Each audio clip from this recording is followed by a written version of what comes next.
Sejam todos bem-vindos ao canal.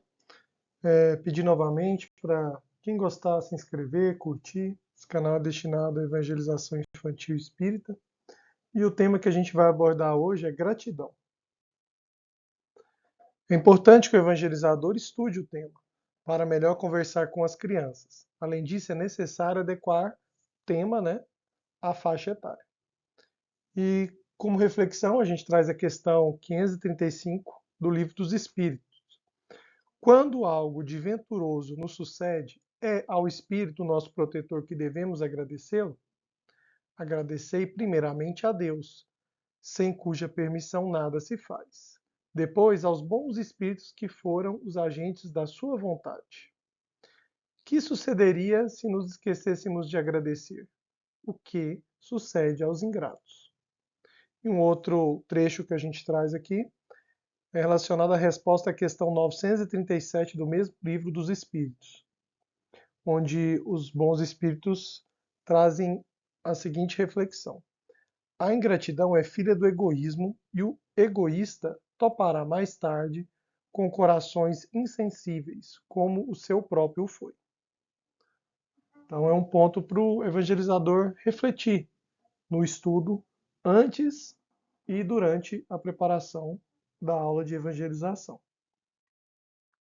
Essa aula é sugerida para crianças de 4 a 10 anos e a duração estimada é de cerca de 50 minutos. O cronograma da aula inicia sempre com a oração no primeiro momento. A oração é feita com todas as crianças para agradecermos o momento e para pedirmos ajuda aos espíritos superiores para harmonizar o ambiente e nos inspirar. É importante perguntar se alguma criança gostaria de fazer essa oração. Isso trabalha a questão da inibição da criança, e também como fazer uma oração, Muitos acreditam que uma oração é basicamente o Pai Nosso, uma oração memorizada, e a gente explica nesse momento que é uma conversa com Jesus, Uma conversa com Deus. No segundo momento, a gente busca conversar com as crianças sobre a gratidão. Perguntas importantes sobre o tema. Alguém sabe o que significa gratidão? Devemos ter gratidão? Um morador de rua, um mendigo, também tem motivos para ter gratidão?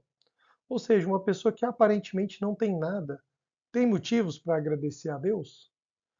Às vezes a gente precisa relembrar, que mesmo aparentando não ter nada, esses moradores de rua, esses mendigos, têm muitas vezes as duas pernas, os dois braços, Podem enxergar, podem falar, podem ouvir. E isso sim é um motivo de gratidão.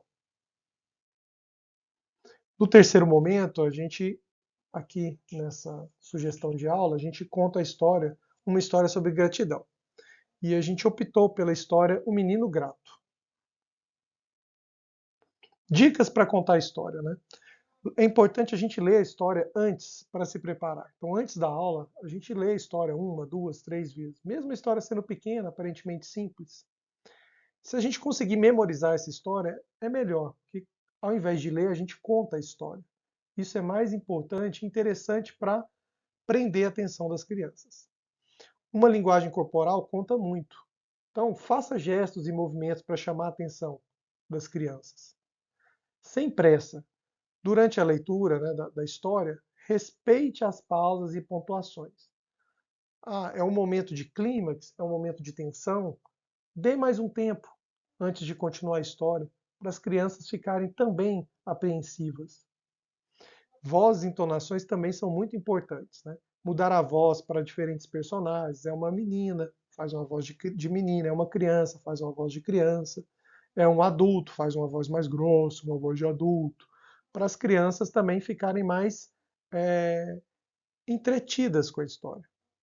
Superprodução. Sempre que possível, use objetos, fantoches, bonecos, fantasias. Isso enriquece muito esse momento da história. Estimule a participação das crianças. As crianças sempre podem participar, ser convidadas a fazerem parte da história.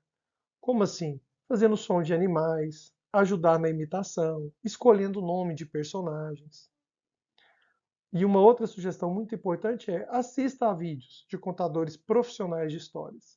Há vários vídeos no YouTube, na internet, onde a gente pode observar essas pessoas. Eu vou deixar aqui no final desse vídeo o link de um exemplo, mas existem vários. E onde são pessoas assim, realmente bem mais profissionais, que se entregam mesmo a essa arte de contar histórias. Vamos à história. Lerei para vocês. O menino grato. Era uma vez um menino chamado Lucas. Ele era muito querido por sua família e amigos, mas estava um pouco triste já há muito tempo. Um dia, Lucas recebeu um presente especial de seu aniversário, um cachorrinho chamado Max. Lucas ficou tão empolgado com o presente que começou a brincar com Max o tempo todo, se tornando mais alegre e animado. Eles corriam juntos, jogavam bola, exploravam o quintal. Lucas estava tão feliz por ter um novo amigo. No entanto, à medida que os dias passavam, Lucas começou a se acostumar com a presença de Max e passou a dar menos atenção a ele. Ele parou de brincar tanto com o animalzinho e esqueceu de alimentá-lo regularmente. Max, o cachorrinho, começou a se sentir triste e negligenciado, deixado para trás. Ele sentia falta da atenção e do carinho de Lucas. Um dia, Max decidiu fugir de casa, em busca de um lugar onde fosse valorizado. Quando Lucas percebeu que Max tinha desaparecido, ficou desesperado. Ele percebeu que havia sido ingrato e não tinha valorizado o presente maravilhoso que tinha recebido. Lucas, então, fez uma oração e pediu a Jesus que o ajudasse a encontrar seu amigo querido. Depois da oração, um pensamento surgiu e o menino achou que seu animalzinho poderia estar no parquinho perto de sua casa. Lucas pediu a ajuda de sua mãe e, depois de muito procurar, finalmente encontrou Max no parquinho. O cachorrinho estava triste e com fome. O menino abraçou Max com força e pediu desculpas por não ter sido grato e por não ter cuidado dele como deveria. Ele prometeu ainda nunca mais ser ingrato e sempre expressar a sua gratidão. Desde aquele dia, Lucas e Max se tornaram inseparáveis. Lucas aprendeu que a gratidão é importante, não apenas para as coisas materiais que recebemos, mas também para as pessoas e animais que estão ao nosso redor. A partir desse momento, Lucas sempre expressava sua gratidão por ter Max em sua vida. Eles brincavam juntos, cuidavam um do outro e compartilhavam uma amizade verdadeira e cheia de gratidão. E assim, Lucas aprendeu uma valiosa lição sobre a gratidão e como é importante valorizar e expressar apreço por tudo o que temos. Fim. E depois da história, né, a gente vai ao quarto momento, que é a conversa das crianças. Esse momento é bastante importante para consolidar a aprendizagem, o que foi passado para elas. O evangelizador pergunta às crianças o que elas entenderam da história. E aqui a gente tem algumas sugestões de perguntas. Qual o nome do menino da história? Qual presente esse menino ganhou? Por que o animalzinho fugiu de casa? Onde o animalzinho foi encontrado? O que aprendemos com essa história? É importante demonstrarmos gratidão? Vale também perguntar às crianças se elas já passaram por alguma coisa parecida e o que sentiram, alegria, tristeza. Uma sugestão também de aumentar a participação das crianças é, antes da história, definir com elas os nomes dos personagens principais. Então, ao invés de Lucas, poderia ser qualquer outro nome escolhido pelas crianças. Ao invés de Max, nome do cachorro, poderia ser também qualquer outro nome sugerido pelas crianças. E assim elas ficam mais interessadas na história. É uma sugestão interessante e importante. A gente vai para o quinto momento, que é a atividade prática. Então, o evangelizador sugere que as crianças façam um desenho sobre alguma coisa ou algumas coisas nas quais elas têm gratidão. Para incentivar, o evangelizador menciona que mostrará cada desenho para toda a turma, junto com a criança que deverá explicar o que significa o desenho. Então, quando a gente realizou essa atividade, várias crianças desenharam a família, o pai, a mãe, a própria criança, né? E depois a gente explicou, né, junto com a criança para todo mundo, é importante levar a criança ali para frente da sala, junto com o evangelizador, e essa criança explicar o que é o desenho, né? E a gente pergunta para as outras crianças: é importante a gente ser grato? É importante a gente agradecer a família? Todo mundo, claro, que vai responder que sim, né? Então é um momento interessante também, crianças adoram desenhar. E o sexto momento é uma sugestão de prática para ser realizada durante toda a semana pelas crianças. A gente chamou de o pote da gratidão. O evangelizador precisa levar um pote ou copo. A nossa sugestão, como na figura ao lado, é um copo de requeijão, inclusive com a tampa.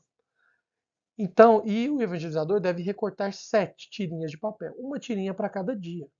E deve pedir para a criança, durante toda a semana, cada dia da semana, escrever alguma coisa pela qual ela tem gratidão. Então, na segunda, ela vai pegar uma tirinha, vai escrever na tirinha, o exemplo aqui está ao lado, né? Casa. No segundo dia, vida. No terceiro dia, irmãos. Essa foto é, por exemplo, o resultado da prática que a gente realizou na sala. E a criança deve guardar essas tirinhas dentro do copo, com a tampa, e levar para a próxima aula. E na próxima aula, o evangelizador deve separar um momento para abrir os copos junto com a criança, né? Ver e ler o que foi escrito e conversar com todo mundo. É bastante interessante, inclusive, para as crianças refletirem durante toda a semana sobre a gratidão, sobre as coisas que elas têm. E uma dica aqui é para crianças menores, né, que ainda não conseguem escrever, para que o evangelizador converse com elas, para que peça ajuda para os pais, para a mãe, para os avós, para que os avós escrevam essas coisas, né? Mas é importante que a criança diga para os pais ou para os avós o que ela deve escrever, né? Então a ideia, né, tem que partir da criança. E o último momento da nossa aula, como sempre, né, é a oração de encerramento com todas as crianças. O evangelizador pode fazer, ou novamente ele pode pedir o apoio de uma criança para também realizar essa oração de encerramento. A gente fica por aqui. Muito obrigado a todo mundo que assistiu. Por favor, se inscrevam ao canal e a gente promete ir postando mais sugestões de aula. Sejam todos bem-vindos.